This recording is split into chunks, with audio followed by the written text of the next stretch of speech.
Nearly 2 years ago, Orlando joined an unfortunate but growing fraternity of cities forever scarred by mass shootings. Today on Central Florida Spotlight, we're on location at the Pulse nightclub, the site of one of the nation's deadliest shootings, with Pulse owner Barbara Poma.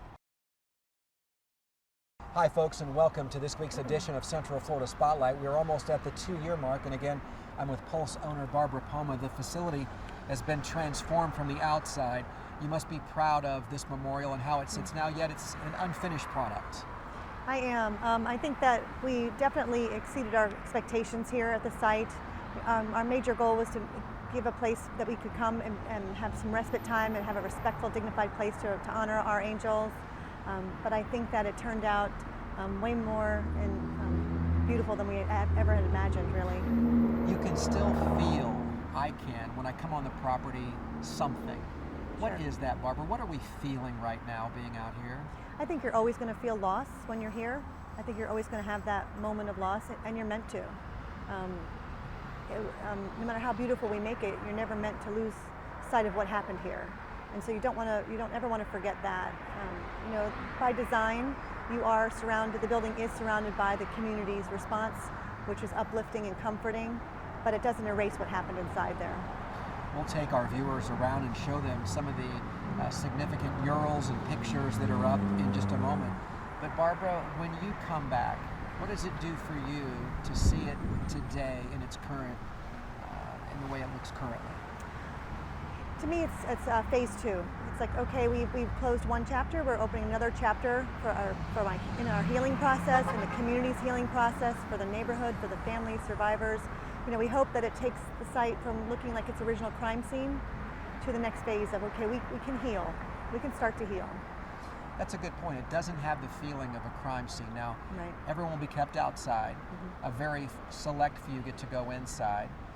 It's not ready for that moment to happen, even for the families yet. No, inside has not been opened up to anyone outside of my husband and I, when we've had just the need to be in there for work purposes. It's just something, it's sacred ground inside there, and it's not someplace that people should just be walking around in yet. And I don't think people know how they're going to feel. I think everyone is curious, I want to go back inside, but until you're in there, you don't understand what that means. And for me, it's a big responsibility I hold to allow people into that space and how they're going to be impacted once they've walked out. What is it like inside now? It's a shell. I mean, it's a shell of what it was. It's very empty. There's no furniture inside there. It does not look like the way Pulse used to look. And I think that for people who used to come to Pulse, when they say, I want to go in and have some closure, I'm like, it's you remembering it the way it was, and it's not what it looks like today. So.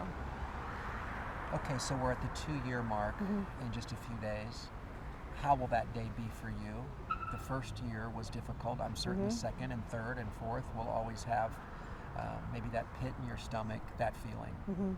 I don't know what to say how I'm going to expect to feel on that day. I know I think my antennas of anxiety are already heightened the minute you say the word June, much like our community, and you see our survivors and our parents, and you see their uptick on their social media about self-care and be prepared, and oh no, June's here. I think we're always going to have that feeling. I don't think year 2 feels any differently than year 1 so far. It just doesn't. There's the phrase that time heals all wounds. I don't know that I agree with that. Oh, I don't agree with that. I mean, I think about that all the time when I hear people say those things. Or when are people going to get over it? When are people going to move on or get closure? And I say, my brother's been gone since 1991. That's a lot of years. And we still celebrate him at every family occasion. We've learned to live without him. Like we've learned that we've all gotten older, we've grown up, we've had our children. But you learn to live without your loved one. But time doesn't heal that. I mean, that hole is forever. That emptiness is forever. So long term, this is short term, this is stage 2. When will we see stage 3? I'm hoping by this time next year we have a design, at least to unveil. We're going to be launching that process this year at some point in time, and as we go through it, we will keep, it will be public. The whole process will be a public process. People will know when it starts, when we start receiving designs, when the designs release people to come look at them, who would like the community to come to see them as well. So it'll be a very public process that we really hope the whole community takes part in. I talk about it all the time that the community showed up on June 12th and June 13th of 2016, and they'll show up here still. And it took all of us to make that Orlando United, and it's going to continue to take all of us to make what happens here. So it's important to me. When we come back after the break, we'll talk about that memorial on June 12th, the 2-year mark since the Pulse massacre where 49 lives were taken. That and more on Central Florida Spotlight next.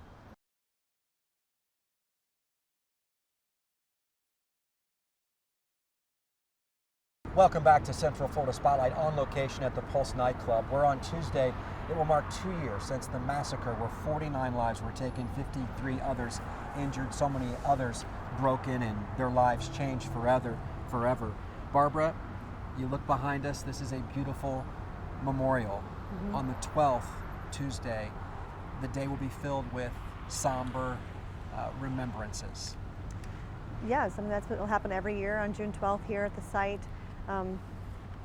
That happens here every day now. I mean, people come here, they visit here every day, and they have their moments. So I think June 12th will be a time that we all come together like we did 2 years ago, and we support each other and lift each other up, inspire each other, and give some hope. I live close by. I drive by here all the time. I always see people out front. People come here for their own reasons, but all are so respectful of what happened here and of remembering and honoring those lives taken. They are. You know, very, very few times have we had some disrespectful people enter the property. It happens, which is surprising and it's sad, but very, very, very small percentage.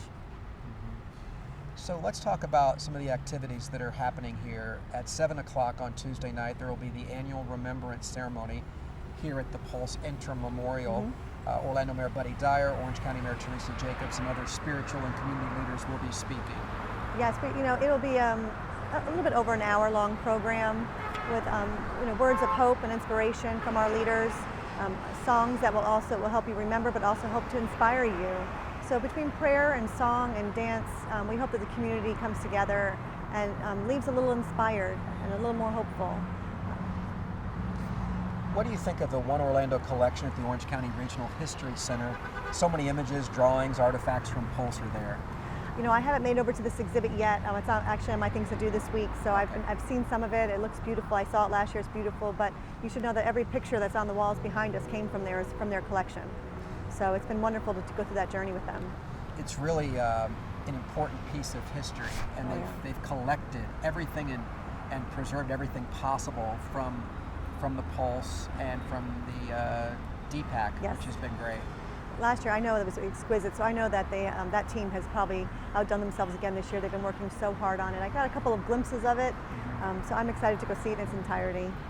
Tell us about acts of love and kindness for Tuesday. I believe the Acts of Love and Kindness have been working on a program to just campaign for people to find their way to act, love, or give. And so that's something we did last year, and something that the Alliance has done again this year. They also run the program of the 49 bells that will toll at the Methodist Church downtown next to DPAC. So that's going to be great. Last year, just the families went, but this year they opened it for the public to come and be there for the tolling of the bells, 49 bells. All right, still ahead on this on-location edition of Central Florida Spotlight, we're going to continue with Barbara Poma and have more moments like this. It was meant to be tough. You're not meant to forget what happened here.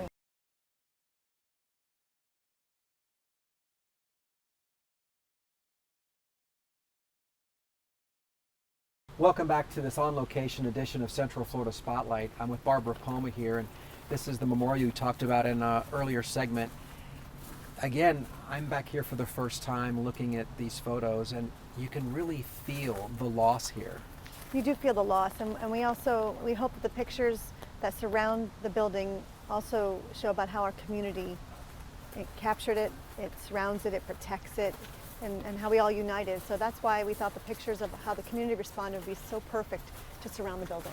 The pictures are beautiful. They do really show that. Pictures of Lake Eola here with people with the candlelight vigil that night, and the huge gathering of people that came as we together mourned the loss of those 49.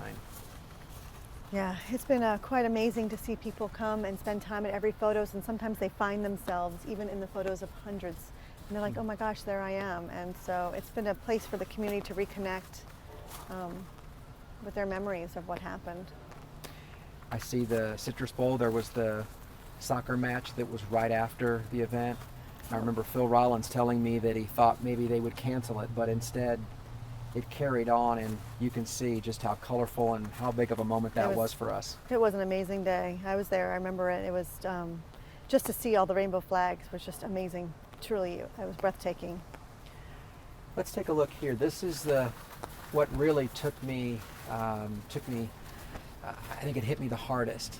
This is a clear window that shows you where the bathrooms were breached by SWAT, and where Omar Mateen was holed up with hostages and some people who didn't make it out alive. Yeah, it is an extremely impactful place to come. It was meant to be an impactful place. It was meant to bring you back to that moment. If you were a survivor, it's where you were saved here. If it's where someone had lost their lives, it's where their family members can come to be close to where they were. And for everybody who was just a part of watching it on TV or a part of our community, they get to come have their moment here. You know, the building itself is serving a little bit like a museum already. This is an important place, and when we talked about building this interim design, this space was something that people were thinking, oh no, don't let people there. I said, people are going there all the time now. Even when the chain link fence was up, I used to find flowers and cards on the other side of the fence right at these walls. They were boarded up at the time. I said, people are coming here, it's important to them. So let's let them have their time here. Absolutely, and at nighttime it's backlit, so you can actually see the outline of where the wall was breached. Yes, you can actually see how the walls were left, how they were breached. And just feet from where we were, so many people hid, some didn't make it out, and so we're just feet away. This is probably the closest proximity, is it not, to death? It is. It's the closest anybody's been to that space. And you felt it was important because it's part of the healing to go there where that loved one was trapped or that loved one was taken by Omar Mateen. It's part of the healing process, but it's also for the families and survivors, but it's part of our communities or anybody from the world who visits here, for them to have that feeling, so that when they come here, they feel that loss, they feel that feeling, so that they don't ever forget what happened. Like, it's very important that you don't come here and think, oh, this is just so pretty. You should come here and say, yes, it's beautiful, I see the love, I feel the love, but I also remember that moment. And so we hope people get that feeling here. I think I see, are those bullet holes there on the wall as well, down at the lower part? I believe some of them are, yep. They didn't get to cover all of them. So when you see that, another grim reminder of what happened.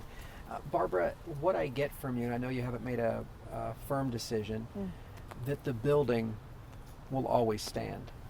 You know, I've said it all along for 2 years. It's really not my decision. It will come out of the design and process. It will come out of what the RFP says, what designers say, what the community says. I think we've all come to terms with the fact that we know now that the building is a historical landmark. What to do with it, we don't know, but we do know that it's important right now to preserve it until we decide what that really means. This is another view of where that bathroom was, and I do see where the plumbing was here, and unfortunately we know that plumbing was broken and water spewed and filled the floor of Pulse, but there it is. I mean, to me, again, this is quite emotional to be back here. It is. I mean, remember, there's two bathrooms. There's one on this side of the building, and that's the other side of the bathroom, and the one in the middle is the hallway. So there were still two sets of bathrooms. Wow, and I see more bullet holes that are in the concrete. And I think you're right, Barbara, that it's important not just to come here and say, isn't this pretty, but to go just a few feet from here, what happened? It is. It's important. It's really something. You've done a wonderful job on this, the first part of that memorial. Thank but there's you. more yet to come. There is. All right, we're going to continue with Barbara Poma from Pulse. We'll be right back with this on-location edition of Central Florida Spotlight. Stay with us.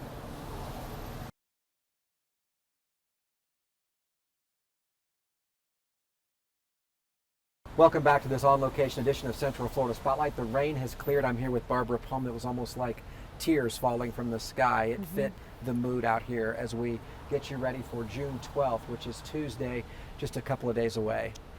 Yeah, you know, the weather certainly evokes emotions one way or the other. When it's very hot and humid, we remember that's exactly how June feels. And when it rains in moments like that, you have that feeling of loss. Rain, I think, always gives you that kind of solemnness in your heart. So let's continue our walk here as we take a look at some of the pictures, the mural that is here. Um, I, I remember many of these images, but to have that moment of time captured and placed here really brings back that raw emotion. It does, and it was meant to do that. It was meant to be a symbol of how everyone reacted, how our community and the world reacted. So it has definitely captured that. And behind this glass, we are now seeing a waterfall. Explain this and why this was installed.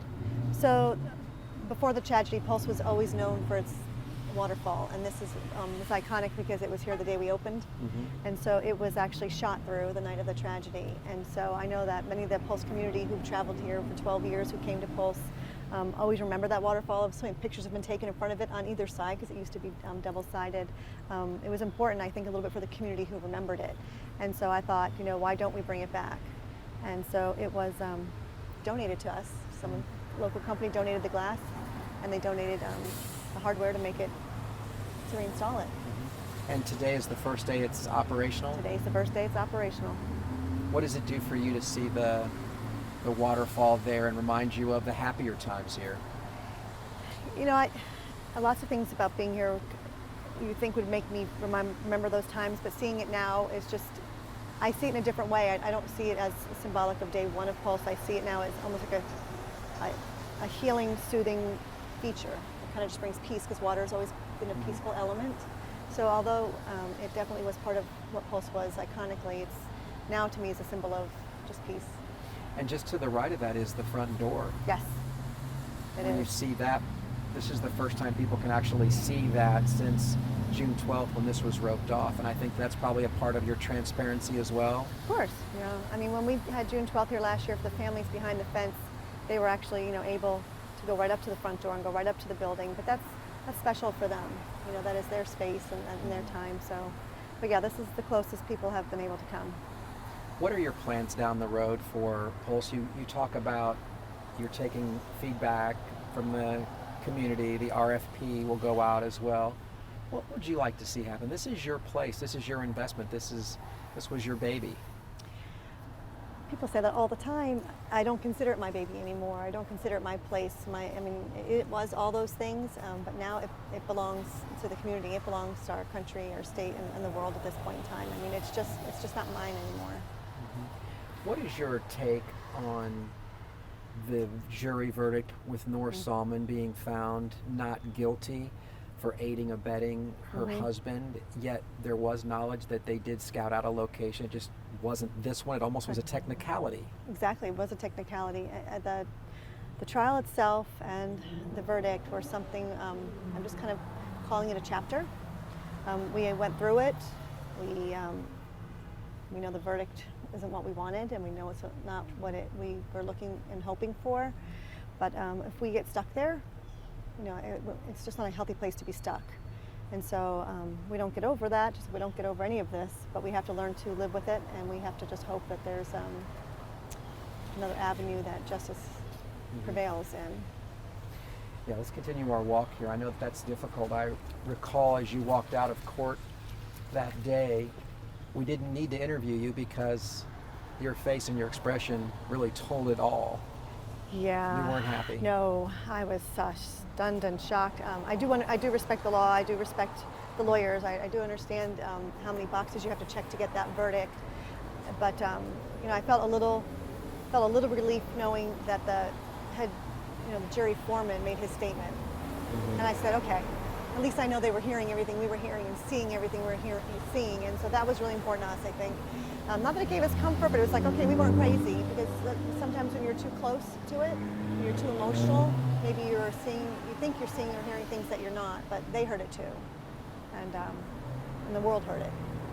Absolutely. Let's look behind this glass Sure. here, and this is beautiful. These are the names of those 49 lives that were taken. Yes.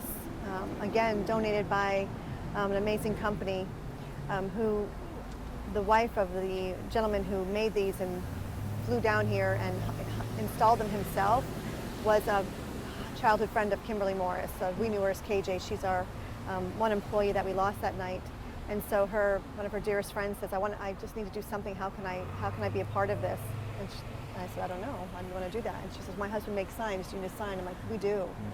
And so they worked together with the team here, and They made them. They flew them here. He flew here, and then he installed them himself in Connecticut. When you So- see those names, what do you think? I mean, you know KJ, there are some names that you knew Oh, yeah. personally.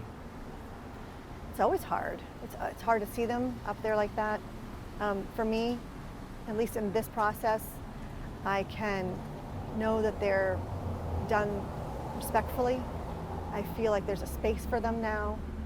I feel like because they're away from people being able to touch them or to face them anyway or write on them, that they're protected where they stand, and that was intentional, that they would be behind the polycarbonate panels.